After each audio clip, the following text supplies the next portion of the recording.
시청자 여러분 안녕하십니까. 뉴스데일리 베스트 민앵커입니다.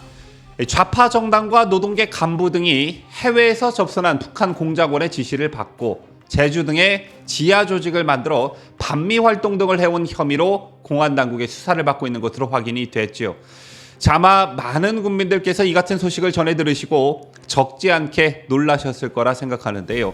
더욱 놀라운 것은 이들의 활동 무대가 어느 한 지역에 국한된 게 아니라 전국 단위였다는 것입니다. 자, 여기서 민중자주통일전이라는 듣기만 해도 북한스러운 단체명이 등장하는데요. 지난해 11월 잠깐 단신으로 전해진 뉴스가 저도 어렴풋 기억이 나는데, 공안당국이 국가보안법 위반 혐의로 A15부를 포함해 경남 진보연합 관계자 등의 자택 등을 압수수색했다는 소식이 바로 그것이었습니다.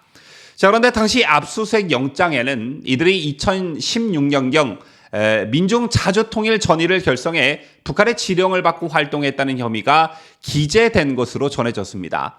현재 전해지는 바에 따르면 2000년대 이후 최대 사건이 될 가능성이 있다는 말까지 나오고 있는데요.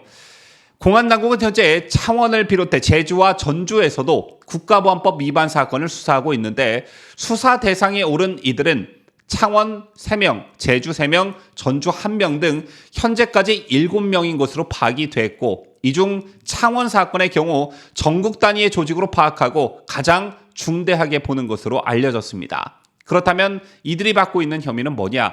뭐긴 뭐겠습니까? 간첩 혐의이지. 압수수색 영장에는 민중자주통일 전의를 조직한 이들이 북한의 지령을 받고 2018년 8월 경남 창원 세계 사격 선수권 대회에서 한반도기를 들고 북한 선수를 응원하고 친일 적폐청산 운동 및 반미 투쟁을 벌였다는 내용이 적시된 것으로 전해졌고요. 창원보다 규모가 작은 제주 및 전주 사건은 각각 제주지검과 전주지검이 국정원 경찰과 함께 수사 중인 것으로 알려졌는데, 특히 제주도의 경우 창원과 유사한 혐의를 받는 단체가 적발된 것으로 알려졌습니다. 공안당국은 진보정당 정직 간부 C씨가 2017년 7월 캄보디아 앙코르와트에서 북한의 대남공작 부서인 조선노동당 직속문화교류국 소속 공작원과 접선해 지하조직 설립 방안 등을 전달받은 것으로 전해졌고, 이후 진보정당 현직 간부와 농민단체 관계자 등을 포섭해 실제로 지하조직을 조직한 혐의를 받습니다.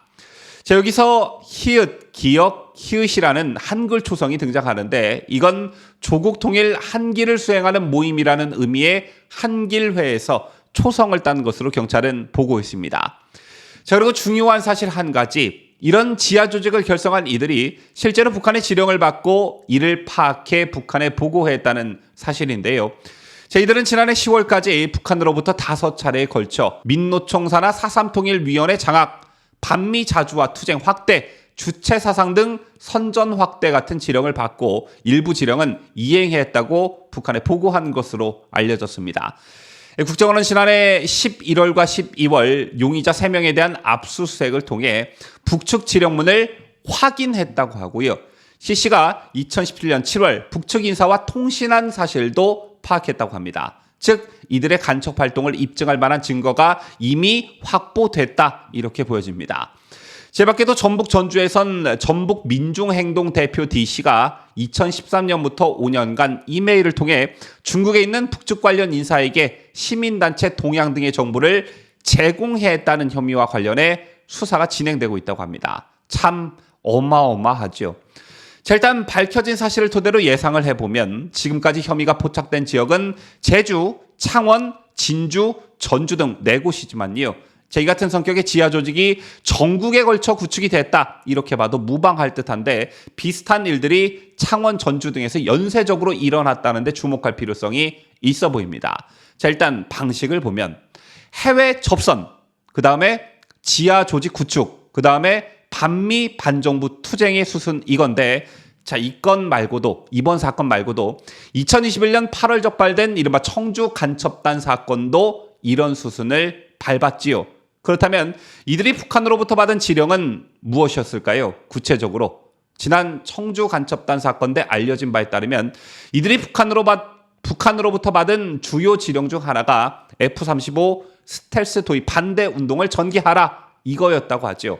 이른바 남남 갈등을 유발하는 여론전에 가담하라 이런 취지의 지령이라 볼 수 있는데 이번 사건에서 이들이 북한으로 받은 지령도 이와 흡사했습니다. 문재인 정부 시절엔 한미 군사훈련 중단, 미제 무기 도입 반대 운동을 전개하라는 지령이 줄을 이뤘고 정권이 바뀌고 윤석열 정부가 출범하자 진보 촛불 세력과 연대하고 중도층을 규합해 반정부 투쟁에 나서라는 지령 등이 내려왔다고 합니다. 그런데 실제 어떤 일들이 우리나라에서 벌어졌죠? 정말 이례적으로 수상하리만큼 윤석열 대통령이 임기를 시작하자마자 윤석열 탄핵 집회가 열렸고 민노총의 줄파업이 계속해서 이어졌습니다. 따라서 저는 이런 집회들을 주최한 수뇌부에 대한 철저한 조사도 함께 이루어져야 한다고 생각하고요. 그리고 또 한 가지, 어쩌다 우리나라가 북한의 지령을 받고 활동하는 간첩이 활개치는 나라가 됐냐라는 점을 반드시 짚고 넘어가야 합니다. 일단 팩트부터 알려드릴 텐데요. 2011년부터 2017년까지 26건으로 연간 4건 이상이었던 간첩 적발 건수가 문재인 정부 때인 2017년부터 2020년까지는 전체 3명에 그쳤습니다. 연간 4건 이상이던 게 문재인 정권 4년간 전체 3명에 그쳤다? 엄청난 차이인 것인데 이마저도 박근혜 정부 시절에 인지에 수사 중이던 그런 사건들이었다고 합니다. 특히 2011년부터 2016년까지 국가보안법 위반자 총 48명을 검거해 군과 검찰에 송치했던 군사안보지원사령부는요. 문재인 정권 시절인 2017년부터 2020년까지 단 한 건도 송치하지 않았습니다. 자, 왜 이런 현상이 일어났느냐? 간첩수사 방치 논란은 문재인 정부가 추진한 이른바 국정원 개혁과 맞닿아 있는데 지난 2020년 12월 국정원의 대공수사권을 박탈하는 법안이 국회에서 통과가 됐지요. 이런 분위기 속에서 어느 방첩당국이 간첩을 마음 놓고 잡을 수 있었겠습니까? 또 기억하고 계시는 분들 있으시겠지만 2021년 8월에는 자주통일 충북동지회에 대한 수사 축소 논란이 일기도 했습니다. 자, 아마 청주 간첩단 사건으로 기억하시는 분들 많으실 텐데요. 당시 공안당국은 청주 간첩단 조직원 3명을 간첩활동 혐의로 구속했지만 대검찰청이 청주지검의 검사 파견 요청을 거부했습니다. 더 이상 이 사건을 확장하지 말라는 사인이었던 셈이죠. 그 이후 구속됐던 청주 간첩단 일당은 현재 모두 석방된 상태입니다. 이것도 참 말이 안 되는데 검찰이 반대했는데도 재판부가 이들의 보석 신청을 받아들였기 때문에 가능한 일이었습니다. 하지만 정말 다행스럽게도 정권은 바뀌었고 윤석열 정부의 국정원은 지난해 11월 국가사이버안보협력센터를 경기 판교 테크노밸리에 개소했습니다. 또 문재인 정부에서 소외됐던 대공방첩 인력을 전면에 재배치했죠.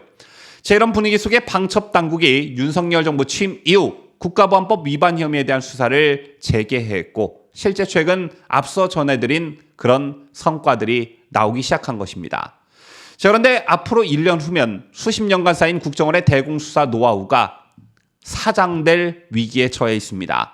문재인 정부 시절 강행 처리한 국정원법 개정안에 따라 국정원의 대공수사권이 내년 1월 경찰로 이관되기 때문인데요. 경험 없는 경찰에 국정원 수준의 대공수사 역량을 기대하긴 사실상 어렵다는 것 초등학생들도 다 아는 사실일 겁니다.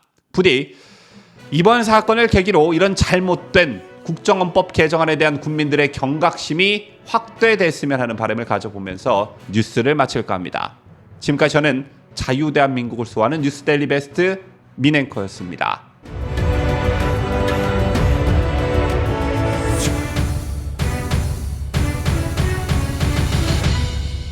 함께해요. 뉴스데일리 베스트.